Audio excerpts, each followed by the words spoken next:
Social മീഡിയയും food ബ്ലോഗർമാരുമെല്ലാം സജീവമായ ഈ കാലത്ത് ഏതെങ്കിലും ഒരു ഫുഡ് ഐറ്റം ട്രെൻഡായി മാറുന്നത് അത്ഭുതമല്ല.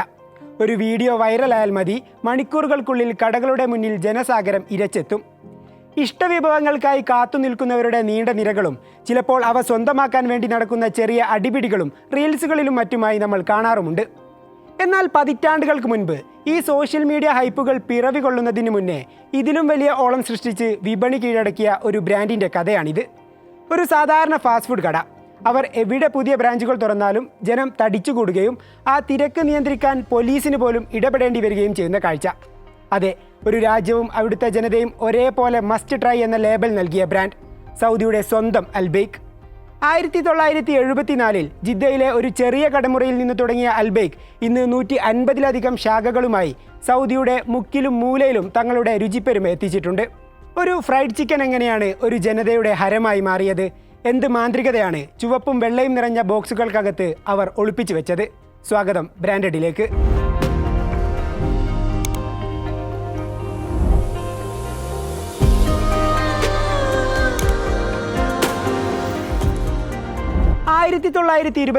ഫലസ്തീനിലെ റാംലയിൽ ജനിച്ച ഷക്കൂർ അബു ഗസാല എന്ന മനുഷ്യനിലാണ് അൽബൈക്കിന്റെ കഥ ആരംഭിക്കുന്നത്. ജീവിതം സാധാരണഗതിയിൽ മുന്നോട്ട് പോകുമ്പോൾ 1948 നഖ്ബ ഫലസ്തീനി ജനതയുടെ ഹൃദയത്തിൽ ഒരിക്കലും ഉണങ്ങാത്ത മുറിവേൽപ്പിച്ച ആ മഹാദുരന്തം ഷക്കൂറിന്റെ ജീവിതവും മാറ്റിമറിച്ചു. കേവലം 20 വയസ്സുകാരനായ ആ യുവാവിനെ സ്വന്തം മണ്ണിൽ നിന്ന് ആട്ടിയോടിച്ചു. 7.5 ലക്ഷത്തിലധികം ആളുകൾക്ക് വീടും നാടും നഷ്ടപ്പെട്ട ആ ഭീകരമായ കാലത്ത് ഷക്കൂർ സൗദി അറേബ്യയിലാണ് അഭയം തേടിയെത്തുന്നത്. അവിടെ അരാംകോയിൽ ഒരു സാധാരണ തൊഴിലാളിയായി അദ്ദേഹം ജീവിതം തുടങ്ങി. പുതിയൊരു രാജ്യത്ത് പുതിയൊരു ജീവിതം കെട്ടിപ്പടുക്കാൻ അദ്ദേഹം വിയർപ്പൊഴുക്കിയത് 15 വർഷമാണ്. ആ കഠിനാധ്വാനം അദ്ദേഹത്തിന് സൗദി പൗരത്വവും നേടിക്കൊടുത്തു. എന്നാൽ ഷക്കൂറിന് വലിയ സ്വപ്നങ്ങളുണ്ടായിരുന്നു. തൻ്റെ കുടുംബത്തിന് മികച്ച ജീവിതം നൽകാൻ അദ്ദേഹം അതിയായി ആഗ്രഹിച്ചു. ആ ആഗ്രഹം അദ്ദേഹത്തെ 1963 ചെന്നെത്തിച്ചത് ലെബനനിലേക്കാണ്. അവിടെ പല ബിസിനസ് സംരംഭങ്ങളിലും അദ്ദേഹം കൈവച്ചു. ജീവിതം പതിയെ മെച്ചപ്പെടുന്നു, സമ്പാദ്യം കൂടുന്നു, സ്വപ്നങ്ങൾക്ക് ചിറകുമുളക്കുന്നു എന്ന് വിശ്വസിച്ച നിമിഷം വിധി വീണ്ടും അദ്ദേഹത്തെ ക്രൂരമായി തന്നെ പരീക്ഷിച്ചു. 1965 തൻ്റെ സമ്പാദ്യം മുഴുവൻ നിക്ഷേപിച്ചിരുന്ന ബാങ്ക് തകരുകയും കയ്യിലുണ്ടായിരുന്ന മുഴുവൻ സമ്പാദ്യവും നഷ്ടപ്പെടുകയും ചെയ്തു. സങ്കല്പിക്കാൻ കഴിയുമോ? എല്ലാം നഷ്ടപ്പെട്ട ഒരവസ്ഥ. ആരായാലും ഒന്ന് തളർന്നു പോകും. പക്ഷേ അയാൾ തോൽക്കാൻ ഒരുക്കമായിരുന്നില്ല.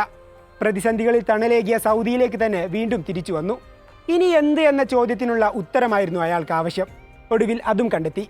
രാജ്യത്ത് നല്ല ഫാസ്റ്റ് ഫുഡ് റെസ്റ്റോറൻറ്റുകളില്ല.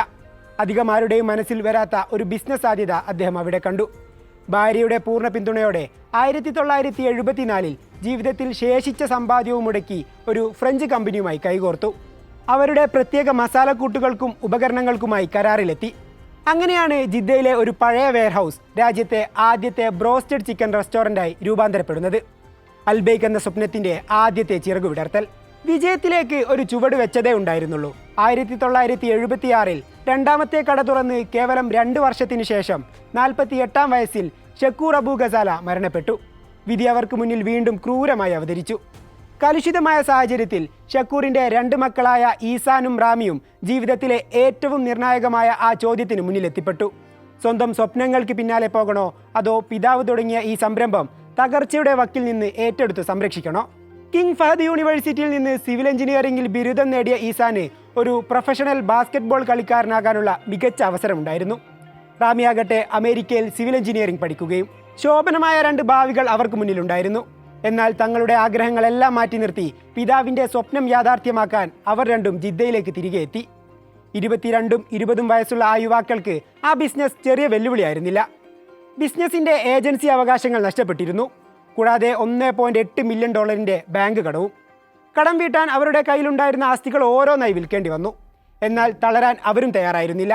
ഈസാൻ ഒരു കപ്പിത്താനെ പോലെ ബിസിനസിന്റെ ചുക്കാൻ പിടിച്ചു. റാമി ആകട്ടെ പാചകം മുതൽ ഭക്ഷണം വിളമ്പുന്നതടക്കം കട വൃത്തിയാക്കുന്നത് വരെ ഒരു സാധാരണ തൊഴിലാളിയെ പോലെ എല്ലാ ജോലികളും ചെയ്തു. എന്നാൽ ഒരു സാധാരണ കടയായി തുടർന്നാൽ പോരാ എന്ന് അവർക്ക് വ്യക്തമായി അറിയാമായിരുന്നു. 80കളുടെ തുടക്കത്തിൽ ജിദ്ദയിൽ 400ഓളം ഫാസ്റ്റ് ഫുഡ് റെസ്റ്റോറൻറ്റുകൾ രംഗപ്രവേശനം ചെയ്തു. അതൊരു വലിയ മത്സരക്കളമായി മാറി. അതിലേറെ അവരുടെ ബ്രാൻഡിന്റെ പേരും മെനുവും അനുകരിച്ച് കടകൾ വ്യാപകമായി. ഇത് അൽബൈക്കിന് വലിയ ഭീഷണിയായിരുന്നു. എന്നാൽ തങ്ങളുടെ ഉൽപ്പന്നം ലോകോത്തര നിലവാരത്തിലേക്ക് ഉയർത്തണമെന്ന സ്വപ്നവുമായി ഈസാൻ പാരീസിലേക്ക് പറന്നു. അവിടെ ഫുഡ് ടെക്നോളജി ആഴത്തിൽ പഠിച്ചെടുത്തു. 1984 ഫ്രാൻസിൽ നിന്ന് തിരിച്ചെത്തിയപ്പോൾ 18 രഹസ്യ മസാലക്കൂട്ടുകൾ ചേർത്ത അൽബേക്കിന്റെ ഇന്നും രഹസ്യമായ ആ മാന്ത്രിക പാചകക്കുറിപ്പ് അദ്ദേഹം വികസിപ്പിച്ചെടുത്തിരുന്നു. പിന്നീട് അങ്ങോട്ട് എല്ലാം മാറി മറിയുന്ന കാഴ്ചയാണ് കണ്ടത്. ബിസിനസ് പതിയെ തിരിച്ചുവരവിന്റെ പാതയിലായി. നഷ്ടങ്ങൾ നികത്താനും പിന്നീട് ലാഭം കൊയ്യാനും തുടങ്ങി. 1986 അവർ റെസ്റ്റോറൻറ്റിന് പുതിയ പേര് നൽകി, അൽബേക്ക്. ടർക്കിഷ് ഭാഷയിൽ ഇതിനർത്ഥം പ്രധാനപ്പെട്ട ഒന്ന് എന്നാണ്.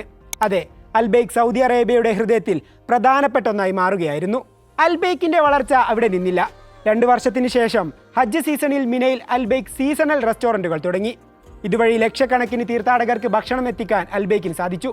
ഈ സീസണൽ റെസ്റ്റോറൻറ്റുകളിലൊന്ന് ലോകത്തിലെ ഏറ്റവും തിരക്കേറിയ ഫാസ്റ്റ് ഫുഡ് ഔട്ട്ലെറ്റുകളിലൊന്നായി മാറി. പിന്നീട് മദീനയിലും അൽബേക്ക് തുറന്നു. എല്ലാവരുടെയും മനവും വയറും ഒരുപോലെ നിറച്ച് അൽബേക്ക് അഭൂതപൂർവമായ വളർച്ച കൈവരിച്ചു. റിയാദിൽ അൽബേക്ക് ഇല്ലാതിരുന്ന കാലത്ത് 9 മണിക്കൂർ യാത്ര ചെയ്ത് ജിദ്ദയിൽ നിന്ന് കാറിന്റെ ഡിക്കി നിറയെ ചിക്കനുമായി വരുന്ന ഡ്രൈവർമാരുടെ കാഴ്ചകളും വന്ന് കാണാമായിരുന്നു. ചുരുക്കി പറഞ്ഞാൽ അൽബേക്ക് സൗദിയിലൊരു സാംസ്കാരിക പ്രതിഭാസമായി മാറി. അൽബേക്ക് ഒരു കാലത്ത് സൗദിയുടെ പടിഞ്ഞാറൻ മേഖലയിൽ മാത്രമായിരുന്നു ഉണ്ടായിരുന്നത്. സൗദിക്കുള്ളിൽ തന്നെ റിയാദിലും കിഴക്കൻ പ്രവിശ്യകളിലും പുതിയ ശാഖകൾ തുറന്നപ്പോൾ അത് ആഘോഷമാക്കി മാറ്റാൻ വൻ ജനക്കൂട്ടമാണ് ഒഴുകിയെത്തിയത്. കൂടാതെ 2020 ബഹ്റൈനിലും 2021 ദുബൈയിലും 2022 ലോകകപ്പിന് മൊബൈൽ റെസ്റ്റോറൻറ്റുകളുമായി ഖത്തറിലും ഈ വർഷം ആദ്യത്തിൽ കുവൈത്തിലുമായി അൽബേക്ക് തങ്ങളുടെ സാന്നിധ്യം ആഗോളതലത്തിൽ തന്നെ അറിയിച്ചു. ഗൾഫ് നാടിനപ്പുറം പാകിസ്ഥാനിലേക്ക് പ്രവേശിക്കാനുള്ള പദ്ധതികൾ അൽബേക്ക് പ്രഖ്യാപിച്ചിട്ടുമുണ്ട്. അൽബേക്ക് എന്ന പേര് ഇങ്ങ് കേരളക്കരയിലും സുപരിചിതമാണ്. പ്രവാസി മലയാളികളിലൂടെ പതിറ്റാണ്ടുകൾക്ക് മുൻപ് തന്നെ ആ രുചിപ്പെരുമ നമ്മുടെ നാട്ടിലും എത്തിയിട്ടുണ്ട്. സന്ദർശനത്തിനും തീർത്ഥാടനത്തിനുമെല്ലാം സൗദിയിൽ ആദ്യമായി എത്തുന്ന ഏതൊരു മലയാളിയുടെയും ബക്കറ്റ് ലിസ്റ്റിലെ ആദ്യത്തെ പേരുകളിലൊന്നാണത്. കൂടാതെ അതേ പേരിൽ നമ്മുടെ നാട്ടിൽ കാണുന്ന അനുകരണങ്ങൾ ആ ബ്രാൻഡിൻ്റെ രുചിപ്പെരുമയുടെയും വിശ്വാസ്യതയുടെയും അടയാളപ്പെടുത്തലുകളുമാണ്. ഫുഡ് ബിസിനസ് എന്നതിനപ്പുറം സ്ഥാപകൻ ഷക്കൂർ അബു ഗസാല തുടങ്ങിയ ഒരു സേവന പാരമ്പര്യം അൽബേക്ക് ഇന്നും കാത്തു സൂക്ഷിക്കുന്നുണ്ട്. വിൽക്കുന്ന ഓരോ ഭക്ഷണത്തിൽ നിന്നും ഒരു തുക ചാരിറ്റിക്ക് സംഭാവന ചെയ്യും. കൂടാതെ കോവിഡ് മഹാമാരി ലോകത്തെ ഗ്രസിച്ചപ്പോൾ സൗദിയിൽ പ്രതിദിനം 10,000 ഭക്ഷണപ്പൊതികൾ അൽബേക്ക് സൗജന്യമായി നൽകി. ലാഭത്തിനപ്പുറം മനുഷ്യന്റെ വേദനകൾക്ക് ചെവി കൊടുക്കുന്ന, സമൂഹത്തിന് താങ്ങും തണലുമാകുന്ന ഒരു സ്ഥാപനമായി അൽബേക്ക് മാറി. ഫ്രൈഡ് ചിക്കൻ ബ്രാൻഡിലെ പല ഭീമന്മാരെയും പോലെ വളരുന്ന പ്രശസ്തിയും ഫാൻ ബേസും അൽബേക്കിനെ ഇന്ത്യ അടക്കമുള്ള മറ്റു മാർക്കറ്റുകളിലേക്ക് എത്തിക്കുമോ എന്ന് നമുക്ക് കാത്തിരുന്നു കാണാം.